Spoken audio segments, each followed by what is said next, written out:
Y si lo más serio que puedes hacer por ti es aprender a reírte, el día de hoy nuestro invitado especial, pues era abogado aquí muy serio, muy fornido el señor, se dio cuenta que el verdadero escenario no estaba en los juzgados, sino en el corazón de las personas. Es abogado, es clown, bueno, payaso, lleva más de 25 años en México haciendo esto, experto en hacerte reír, es terapeuta de risas del alma y acaba de sacar un libro, o pronto va a salir, y les vamos a pasar todos los datos, que se llama La Revolución del Payaso. Bienvenida a La Neta Madre. Yo soy Graciela Pérez y esta es La Neta Madre. Bienvenido a La Neta Madre, mi querido Fer. Qué placer tenerte aquí. Gracias por tu invitación y un abrazo a toda la audiencia. ¿Nos vas a hacer reír hoy? Si quieren, nada más se tienen que sacar la panza y ya. Y ya con eso estamos. Mi Fer, pues yo te admiro mucho porque, como lo dije en la introducción, tú siendo abogado, ¿no? Teniendo tu trajecito bien puesto, ¿cómo fue que decidiste ponerte una nariz roja y empezar a ser un payaso? Es muy loca la historia, ¿eh? Y todo empezó un poco antes. Cuando yo era niño, viví una experiencia espectacular jugando con mi familia, jugando con mi madre, que vi esta imagen de los niños de Biafra, te acordarás. Biafra fue esta región de Nigeria que trató de independizarse en los 80s y Nigeria dice no te vas a independizar. Y entonces hace un bloqueo alimenticio y muere 1 millón de personas.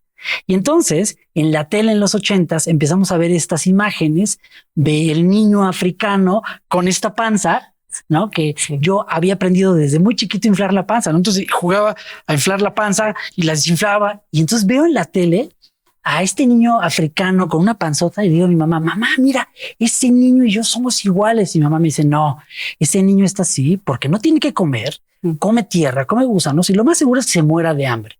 Y entonces eso me pega así, golpe de realidad. Y dije, cuando yo sea grande, voy a llenar un avión lleno de comida y se los voy a llevar a los niños de Biafra. Y entonces crecí toda mi vida con la idea de cómo ayudar a la gente que se está muriendo de hambre. Y empecé a generar como un dolor ante la injusticia. Y entonces dije, ¿qué voy a estudiar? Y lo más obvio era ser abogado. Entonces, pues yo empiezo a entrar, ya sabes, primer semestre, segundo, tercero. En quinto semestre me invitan a una clase de excelencia dentro de la universidad que era de payaso. ¿Cómo? ¿Pero por qué te invitaron a esa clase? Bueno, no me invitaron en realidad. Lo que sucedió fue que pusieron este póster por toda la universidad de vente a ser payaso de hospital. Y salía un cuate como malabareando. Yo dije, siempre he tenido ganas de malabarear, ¿no? Me meto al taller. Curiosamente, yo el día que me inscribo, ese día llego, uno de mis hermanos iba en la misma universidad que yo y me dice, no sé a dónde te inscribí. ¿Y a dónde? A un taller de payaso. Y yo también me inscribí. Tenía 2 registros en el mismo taller, ¿no? Yo, qué interesante. Tomo este taller y la vida me cambió. Dije, o sea, llevo tantos años buscando la injusticia, el tema y bla, y me doy cuenta que yo soy un soberbio, arrogante, déspota, falso, que vivo con una máscara, porque como que me permite este taller de clown reconectar con mi esencia, volverme a ver a mí, ver que había construido muchas capas de falsedad y digo, wow, esto es lo que quiero en mi vida. Entonces yo dije, bueno, yo voy a ser payaso profesional. Y entonces me doy cuenta al convertirme en payaso que dije, no importa, adiós la injusticia, adiós mi dolor de vida, esto me toca, me mueve. Y entonces empiezo yo a entrenarme con maestros a lo largo del mundo, por todos lados, y me empiezo a dar cuenta que la gente me dice, oye, ¿y tú puedes dar talleres? Y yo, bueno, pues sí, ¿no? Y en el momento en que yo empiezo a dar el taller, veo cómo la gente se empieza a transformar, cómo les empieza a pasar lo mismo que a mí. Yo digo, ya entendí, el vehículo que quiero llenar de alimento en el mundo no es ni un avión lleno de comida, es el ser humano lleno de conciencia. Y si el ser humano y los líderes de este planeta toman conciencia con ese C, ¿no? Que es darte cuenta del impacto que generas hacia afuera y lo que generas hacia adentro, entonces cambia el mundo. Entonces dije, esta es mi misión de vida. El verdadero alimento que quiero llevar al mundo es de la conciencia. Y entonces, ¿qué mejor hacerlo a través del arte? Yo como payaso, en escenas, inspirando, pero también como consultor, como facilitador de procesos en las empresas. Y así fue como llegué al mundo del payaso. No, qué padre historia. Y bueno, se vienen las preguntas. No, porque me llama mucho la atención en México y en el mundo está un poco penado. Cada vez vamos evolucionando más eso, que los hombres sean sensibles, ¿no? Entonces tú de ser abogado con tu saquito, ir a litigar, corbatita, muy serio y todo, ¿cómo fue que te permitiste a ti mismo no hacerle caso a esa presión social, no nada más por ser payaso, sino también por dedicarte a temas de arte, de sensibilidad, a temas que igual y en la tierra no se entienden tan bien, ¿no? Claro. O sea, yo digo que en el mundo terrenal de pronto vivimos con las cosas que vemos con los ojos, ¿no? Oye, qué guapa esa señora, oye, ese reloj está padrísimo, oye, quiero tener más lana para viajar más. Pero de pronto se nos olvida que hay cosas que están invisibles y que te llenan el alma y es difícil explicarlas. Claro. Entonces, ¿cómo lo hiciste? Pues esto fue muy paulatino, ¿no? Es como la anécdota de la rana que está dentro del agua, que si metes a la rana en agua caliente y le prendes, no salta, ahí explota. Pero si tienes el agua caliente y metes a la rana, brinca la rana, ¿no? Creo que eso es lo que me pasó a mí y a mi entorno. Yo empecé como en una clase de actuación dentro de la universidad y dije, voy a tomar una clase de actuación, ¿no? Porque payaso... Sí. Penita ajena, ¿no?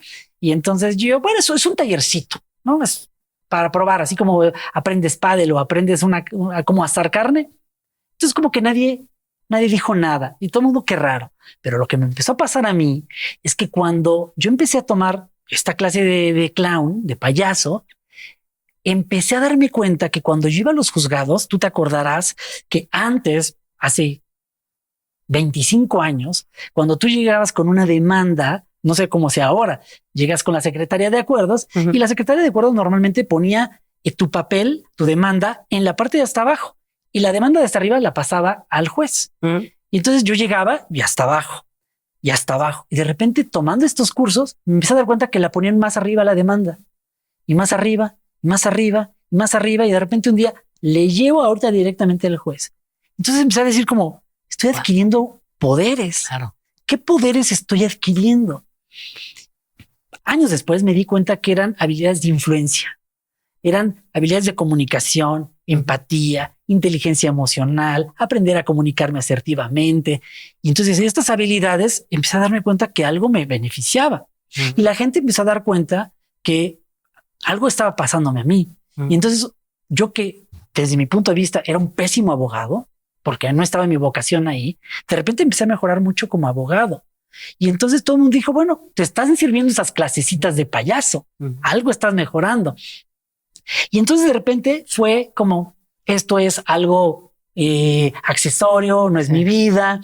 Y de repente fue como, oye, ahora vamos a empezar a hacer visitas de hospitales los fines de semana. Entonces nos ponemos una bata blanca, un poquito de maquillaje, nariz roja, y entonces llevamos voluntarios a los hospitales a visitar cama por cama para desdramatizar esos ambientes. Y entonces era como el hobby, ¿no? Era como decir, voy a aprender, voy a ir a sembrar árboles, así, voy a hacer servicio social. Y entonces no era mal visto, ¿no? Es servicio social, servicio social, servicio social. Y de repente hay un momento en mi vida que me voy a Estados Unidos, vivo 2 años allá y de repente estando allá, estoy haciendo payaso de hospital y estoy trabajando allá. Llega un momento de caos y de crisis de qué carambas quiero de mi vida. Soy payaso, soy abogado, soy escalador, tengo una asociación civil, soy artista. ¿Qué hago? ¿No? Todas estas hobbies que tenía y estas cosas que hacía, ¿quién soy? ¿Qué hago? No tengo ni idea. Estaba confundidísimo. Y recuerdo que un buen día estaba en esta exportadora de plata trabajando y de repente estaba yo creo que demacrado, ¿no? Sí. Y llega un señor y me dice, ¿qué tienes? Yo no, pues ando con crisis existencial. y me dice, a ver, cuéntame. Le empiezo a contar y me dice una frase que creo que es de Séneca, que cambió mi vida. Me dice, acuérdate que en un barco a la deriva, cualquier viento es correcto.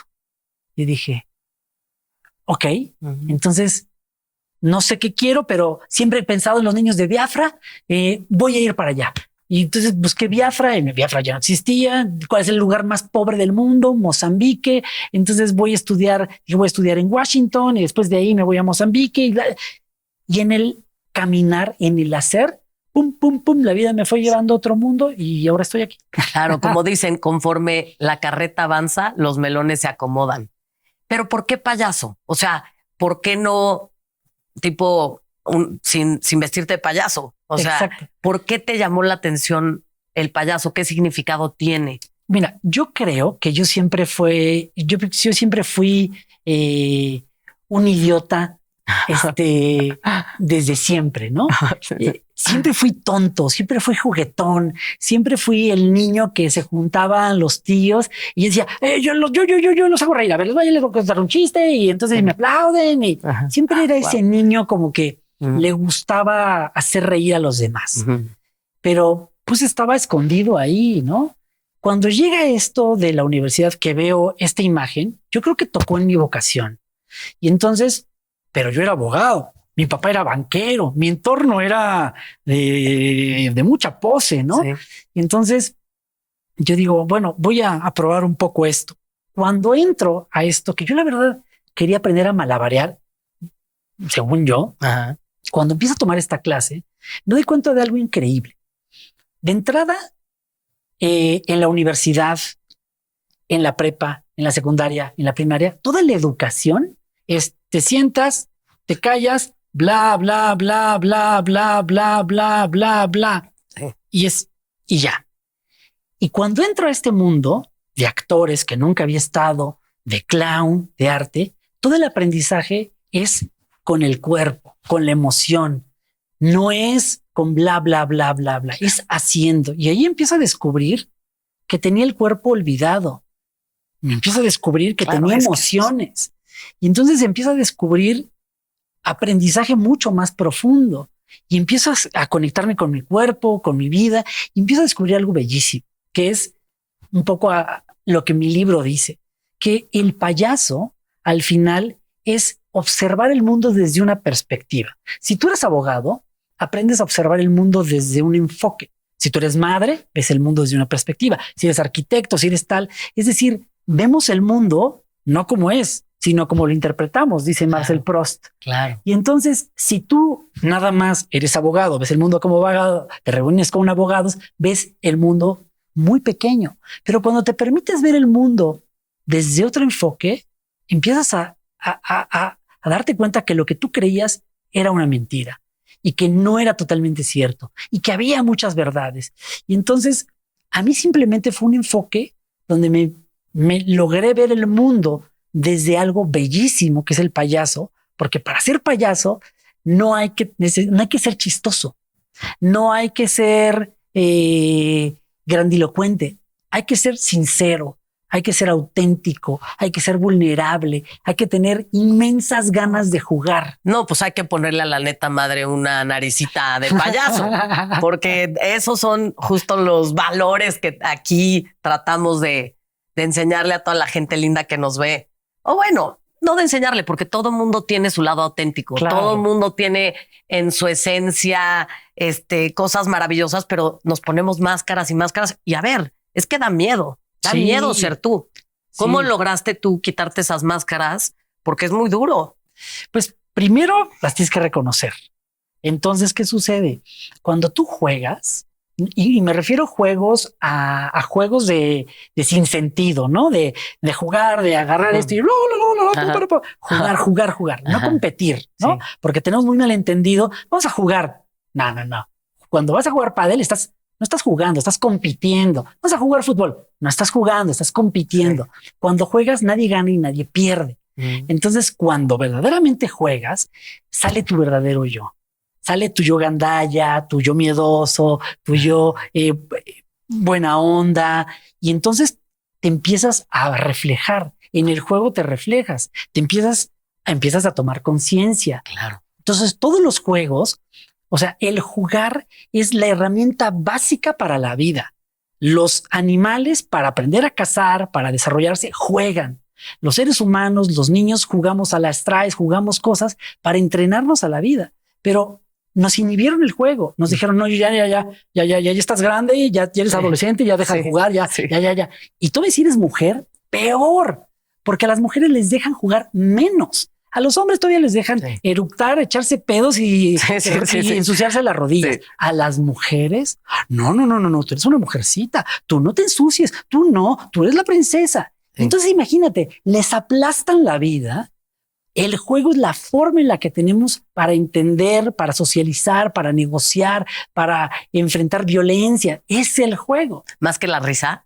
Es que la risa es la consecuencia nada más del juego. O la risa nada más es el resultado de lo que te pasa adentro. Es la parte externa. Sí. Pero el juego es lo poderoso. Entonces el juego te transmuta. Y cuando juegas ahí, te puedes ver. Y tienes esa escena en la que dijiste, ya no quiero vivir una vida normal y quiero hacer esto. O sea, ya ese momento en tu vida que dijiste, ya me voy a dejar ir como gorda en tobogán para ser payaso. Pues hay un momento en mi vida donde yo soy abogado, pero empiezo a ir a visitas de hospital y con mi nariz roja, mi bata blanca, y estoy ahí. Y hay un momento donde entro a un cuarto de hospital. Yo ya no nada más era voluntario, sino ya daba clases, ¿no? Entonces ya era maestro. Y entonces estoy ahí, veo un niño en el hospital, en la cama de hospital, y hay una enfermedad que los niños les da mucha comezón, como que tienen urticaria, y entonces los amarran de muñecas y tobillos a la cuna, y entonces para que no se rasquen y se infecten. Y entonces estaba este niño amarrado, llorando. Entonces yo veo y dije, voy a ir a hacer reír a este niño, ¿no? Con permiso, ¿no?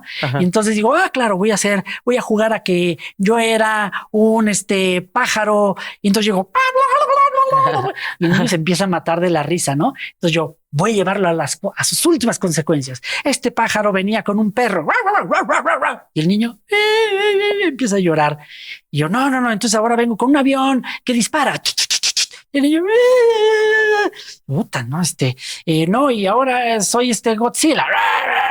Y el niño, yo, bueno, pues si el niño quiere pollo le damos al niño, ¿no? Entonces otra vez, y el niño, y yo, y el niño, y yo así una hora y yo así ya estoy hasta el gorro de hacer el pollito De repente me doy cuenta que el niño no le estaba importando mi pollo.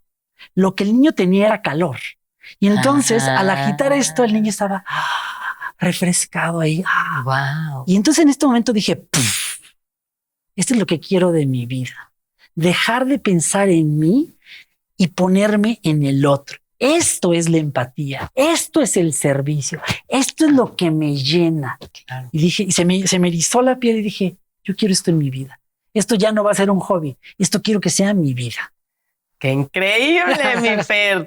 Y a ver, el payaso que te hace reír, ¿a veces siente tristeza?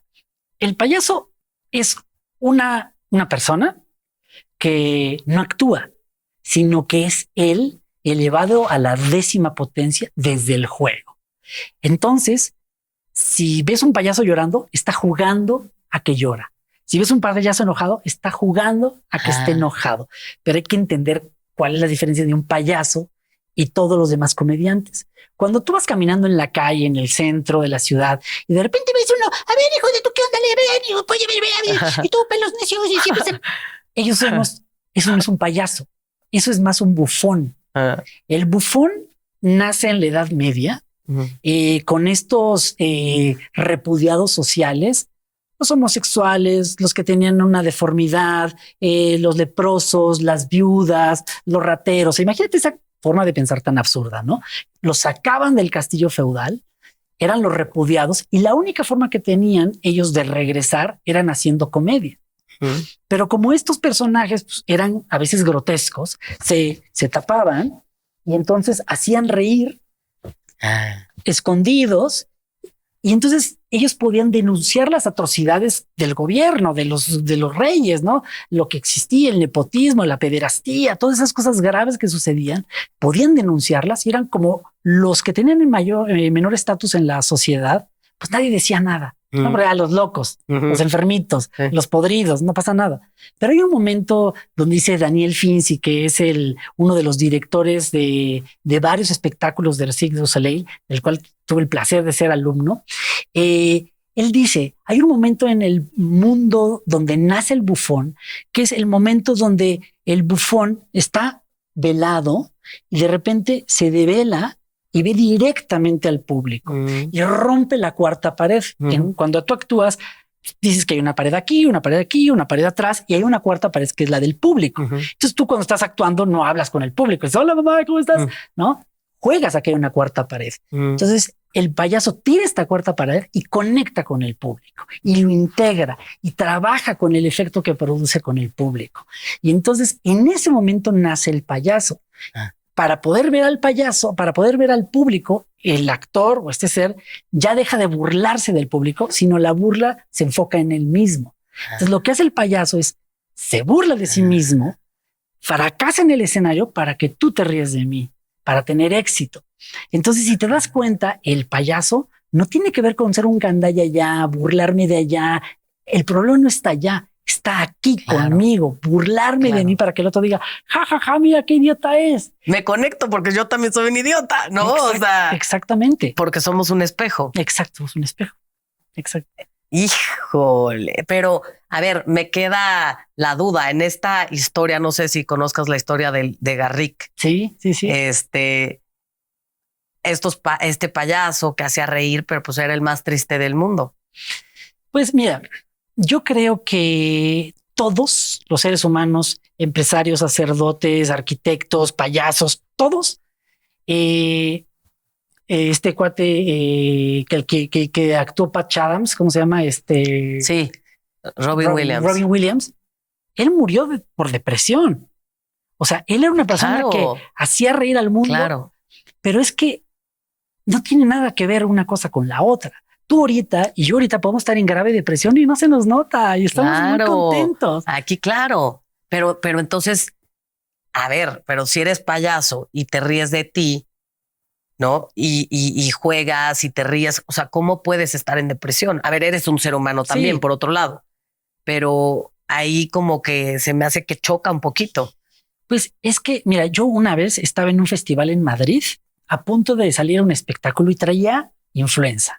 Traía 39 de calentura, traía gripa, traía tos. Estaba tirado ahí en el green room, así a punto de morirme. Y de repente, tercera llamada, espectáculo, nadie se enteró que estaba enfermo. Salí yo otra vez a la cama.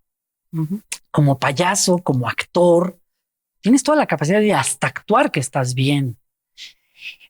El tema es la inconsciencia. El tema es que tú nos comprendas qué te está pasando internamente, que no hagas una pausa y digas, oye, me siento mal.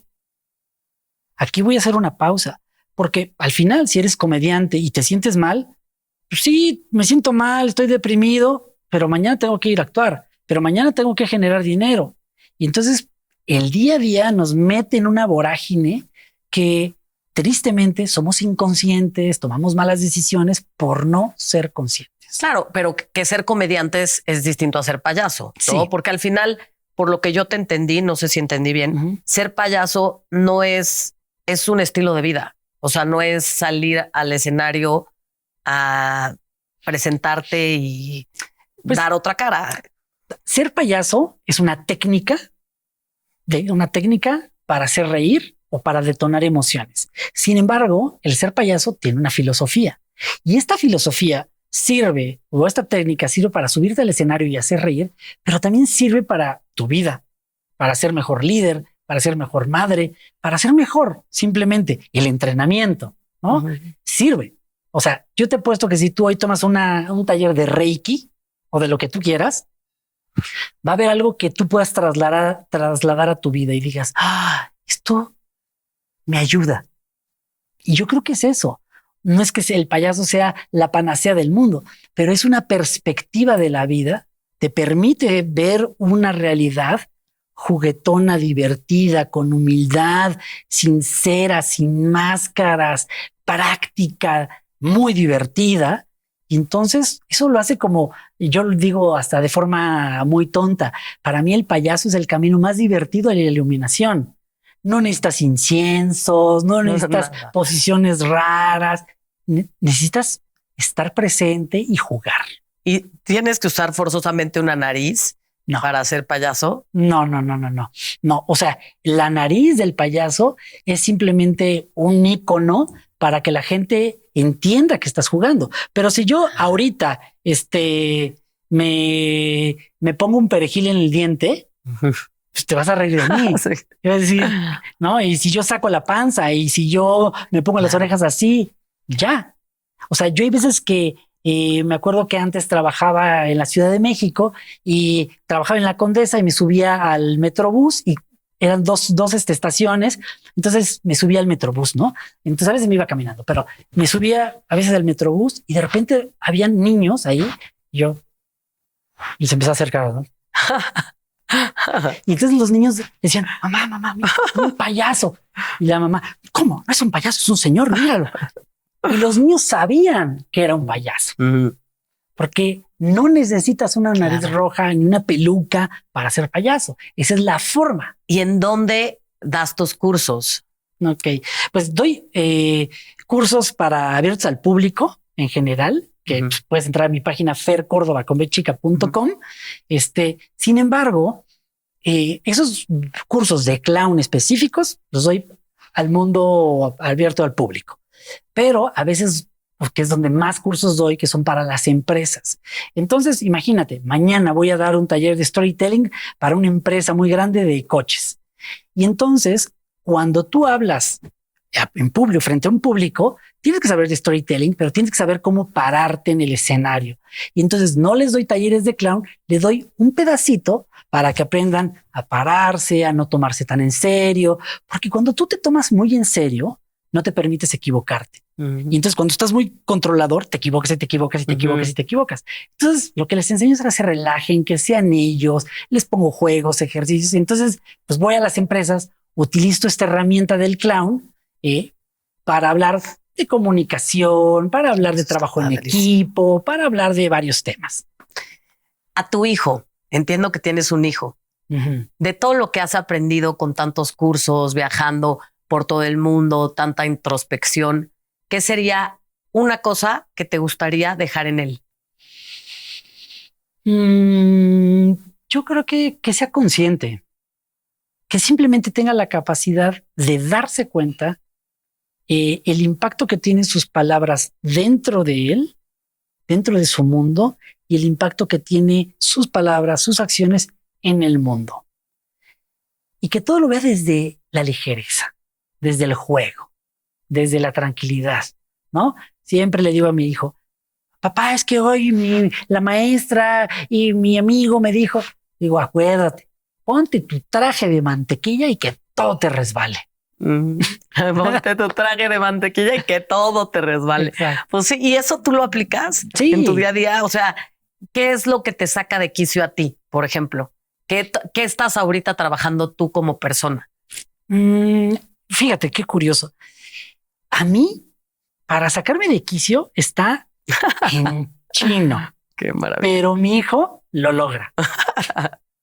Mi hijo es buenísimo para sacarme de quicio, ¿no? Pero la injusticia, o sea, más que mi hijo que de repente métete a bañar, que no, métete a bañar, ya te dije 1, 2, y después 10 veces. Entonces, cuando digo una cosa, eso me saca de quicio. Y entonces respiro, digo, ¿sabes qué? No te voy a contestar. Me voy a salir al jardín, camino, doy vueltas y ya, me regulo. Pero lo que me saca de quicio a mí en la vida es la injusticia. Me sigue pegando la injusticia. ¿La injusticia a qué específicamente?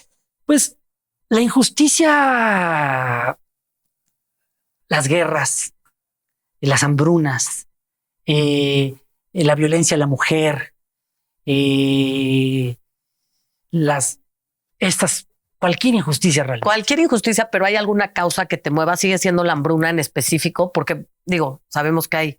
La injusticia social, yo diría. La injusticia social. Yo creo que la injusticia social. ¿qué opinas de la política en México? O sea, en tus shows como comediante, ¿te ríes de lo que pasa en México? No sé si hay algún show que nos puedas recomendar para irte a ver. Pues mira, tengo varios espectáculos en mi repertorio. Este año no tengo nada en cartelera. Este año estoy dirigiendo un espectáculo y estoy terminando mi libro. Y el siguiente año voy a estar en cartelera 2 obras que tengo. Una que se llama Guerra, a Clown Play, que esa es clown y bufón, ¿no? Y entonces este espectáculo lo hicimos como hace 10 años fue una mezcla de directores americanos con actores mexicanos. Y entonces hicimos esto y es un espectáculo muy divertido porque nos burlamos de la autoridad, de las atrocidades de la guerra, de lo absurdo del machismo, de lo absurdo, de la estupidez del estatus, ¿no? Ves que la gente dice, no, este señor tiene un estatus, ya llegó el director, el doctor, él trata lo diferente. Estupidez, ¿no? Claro. Entonces nos burlamos de todo eso. Que no hablamos de la política mexicana, hablamos de la política de las instituciones en general. El siguiente año también voy a hacer la obra de Bottom, que también ya lo tengo en mi repertorio, que es un espectáculo donde hablamos del libro de Shakespeare, de Sueño de una noche de verano, y desde la perspectiva de unos 3 artistas, 3 obreros que trabajan ahí dentro, se llaman los The Mechanicals, y estos 3 artesanos contamos Sueño de una noche de verano desde el enfoque de estos 3 artesanos. Y obviamente a la hora de estar contando este libro de Sueño de una noche de verano, metemos cuestiones políticas, le pegamos a Estados Unidos, al tema del machismo. Igual nuestros discursos son los mismos, las injusticias, pero no pensamos nunca cuando hacemos un espectáculo, nunca decimos, y vamos a hacer un espectáculo que tenga esta moraleja. Jamás. Más bien decimos, vamos a tomar este tema y a ver qué sale. Y lo que sucede cuando estás creando, cuando estás improvisando, sale tu yo, salen tus temas, salen tus dolores, claro, salen tus angustias y se impregnan en el espectáculo. ¿Y no crees que el hablar de injusticias genere más injusticias? Yo creo que si lo haces con humor y desde el enfoque que nosotros lo hacemos, genera conciencia. Es muy distinto. Algo que nosotros diferenciamos mucho es muy distinto burlarte de la víctima a burlarte del victimario. Yo en mis espectáculos jamás me burlo de la víctima, me burlo del victimario. Y entonces el público hace empatía con la víctima y dicen, maldito desgraciado el victimario. Ese es un enfoque muy distinto. La comedia que vemos en México, tristemente la mayoría, no toda, está enfocado en burlarte del público, burlarte de la víctima, hacer chistes de la mujer, hacer chistes de tal. Pero ¿por qué no hacemos chistes de los narcos? ¿Por qué no hacemos chistes de los malos políticos? ¿Por qué no hacemos chistes de los victimarios? Claro, pero aquí un poquito filosófica la pregunta es, si para tu mente subconsciente no existe nadie más que tú, el único, o sea, tú estás viendo las injusticias, los otros no. Entonces tú estás proyectando eso que tú estás viendo. Entonces por eso mi pregunta de que, o sea, no será lo mismo, no será que estés generando más al hablar de estos temas. Quizás si te ríes como Laura de que salió mal, o sea, de que te ríes de me caí o tal, ahí no estás generando nada.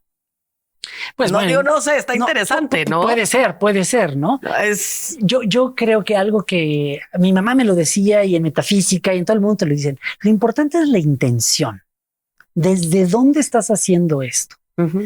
Y si tu intención es muy clara, si tu intención es el juego, si tu intención es a generar cambio social, si tu intención es el amor, porque uno de los conceptos del payaso es que el payaso busca amar y ser amado. O sea, lo que el payaso quiere es salir a amar al público. Como cualquier ser humano. Exacto, da al público. Y entonces yo quiero que el público salga feliz. No quiero que el público diga, ay, qué angustia después de ver esto. Claro. Y entonces, más bien, yo lo veo desde ese enfoque. Claro. Pero habría que ver con un terapeuta y un psicólogo. Y ahí, un psicólogo. A ver, buscándole chichis a la gallina. Exacto. Oye, mi Fer, hablabas también sobre lo has repetido sobre cómo te hablas a ti mismo y luego cómo te desenvuelves con las demás personas. ¿Cómo te hablas tú a ti mismo? Ay, pues yo me hablo muy bonito. Yo digo que yo me quedé mentalmente a los 4 años. Como cuando me pasó esto de que te contaba de Biafre, como que yo claramente tuve un despertar de conciencia. Y en ese momento que entiendo que hubo un micro despertar de conciencia, dije, o sea, la vida tiene que ver con jugar, con pasarla bien, con no tomarte tan en serio. Como que ahí hubo un gran despertar. Y entonces yo de repente, pues cuando mi mamá me hablaba y me decía Fernandito, Fer, Nandito, lo que sea, yo me empecé a decir, ay, tranquilo, pórtate bien, ¿no? Claro, después viene la adolescencia donde como que todo vuela y cambia y se empieza yo me empecé a juzgar mucho y ahí entro en este mundo del clown y me empiezo a dar cuenta que vivimos en un mundo donde venimos a pasarla bien, Claro. donde venimos a ser creadores. Sí. Y entonces yo digo, bueno, a ver, si yo me doy cuenta que la gente trabaja muy bien, si le hablas bien, si eres empático, si eres amoroso, pues yo me tengo que hablar espectacular. Y entonces yo me hago reír en el espejo. Me encanta. Yo digo, hola, o sea, mi saludo, ¿cómo estás? ¿Cómo estás? ¿Cómo estás? Hola. Digo, voy a ver si me puedo hacer reír a mí. Claro. ¿No? Me despierto todas las mañanas de vida, me despierto y lo primero que hago es no abrir los ojos. Me despierto y digo, ya estoy despierto. Y entonces digo, estoy vivo. Tengo cuerpo completo, no me duele nada. Tengo mi cama, mi familia, hasta mi gato se me sube, mi hijo se me monta, ¿no? Sí. Y entonces digo, ok, como dice, seguramente has visto a Joe Dispenza, antes de salir de tu cama, haz shopping. ¿Qué quiero de mi día? Quiero pasármela de lujo, quiero esto, cosas buenas, programo mi cerebro. 10 minutitos, tampoco crees que le doy mucho tiempo. Me voy, me lo va a pasar increíble y todo mi día, ya para mi mente, ella ya caminó ese día. Entonces ya nada más voy caminando por esos pasos que fui construyendo. Entonces digo, vamos, quieto, eso, chico, vamos. ¿No? ¡Qué padre! Está de pelos. Oye, 2 preguntas para acabar, mi Fer. Una, ¿cómo ven los payasos? O bueno, ¿cómo ves tú, siendo un payaso, la muerte, estando tan en contacto pues con los niños que tienen cáncer y que ves que fallecen? ¿Cómo ves tú la muerte? Esa sería la primera. Y la segunda, ahorita te la digo para que no nos desconcentremos. Pues yo veo la muerte igual que la vida. Es exactamente lo mismo. O sea, la vida nos da alegría. Está vivo, nació. Pues la muerte es lo mismo. O sea, todos nos vamos a morir. Todos nos vamos a morir. Es un instante de 100 años, 90, 30, 70. Y yo no le tengo miedo a la muerte, pero nada. O sea, ni de tus seres queridos. No, fíjate que tuve hace una experiencia relacionada con la muerte. Y y yo en mi cabeza estaba que mi hijo no se muera, que mi mujer no se muera. Ay, no, que imagínate que se muriera. No, ay, no. Imagínate que yo me muera, porque un amigo muy cercano estaba a punto de morir. Le dio cáncer y estaba a nada de morir. Y entonces yo estaba con un dolor terrible. Entonces fui a un proceso no tanatológico, hay una experiencia. Saliendo, comprendí que no hay cosa más soberbia que controlar la muerte de alguien que amas. Claro. Porque se va a morir y no puedes controlar nada. Claro. Entonces nos deberíamos de tomar con alegría. Tan es así que en México la muerte la vemos como una celebración. La gente que en muchas religiones, específicamente en la católica, la muerte es algo bellísimo, es una transición a algo mejor. Entonces, yo que nací en un contexto mexicano, en un contexto católico, siendo payaso, yo digo, si mi mamá se muere, voy a ser feliz. Si mi hijo se muere, estoy bien, porque no es como no está respirando. Qué triste. Pues es que no puede no respirar. Claro. Es parte de la vida. Pero claro, una cosa es decirlo y otra cosa es estar en la situación. Pero qué bueno que tengas esa filosofía. O sea, qué padre que ya estés encaminado a eso. Como mi papá, se me queda grabado con lo que dices. Papá me decía, qué bonito imaginarte que cuando te mueras vas a estar en el paraíso comiendo lo que más te gusta. Uno nunca sabe si va a estar o no. Pero dice, yo me imagino eso.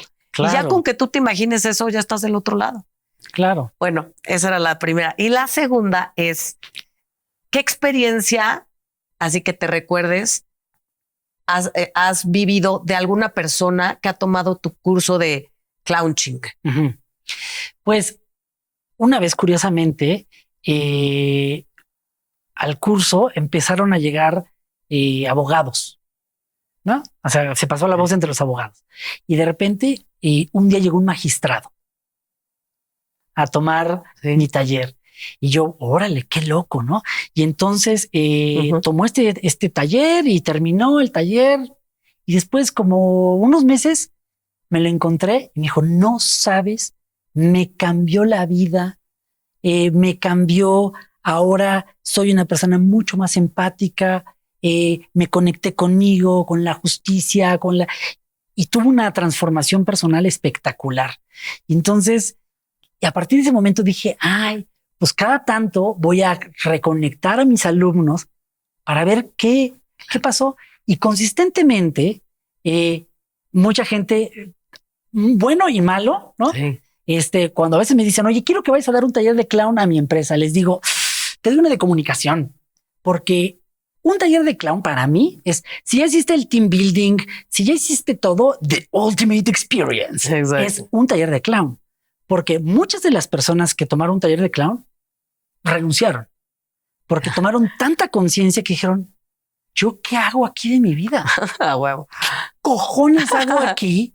Pasando el tit, hora nalga, cuando me estoy perdiendo de la vida. Estoy como loco. Dejé de jugar, dejé de estar con mi familia. No estoy siendo sincero con lo que siento, con lo que creo.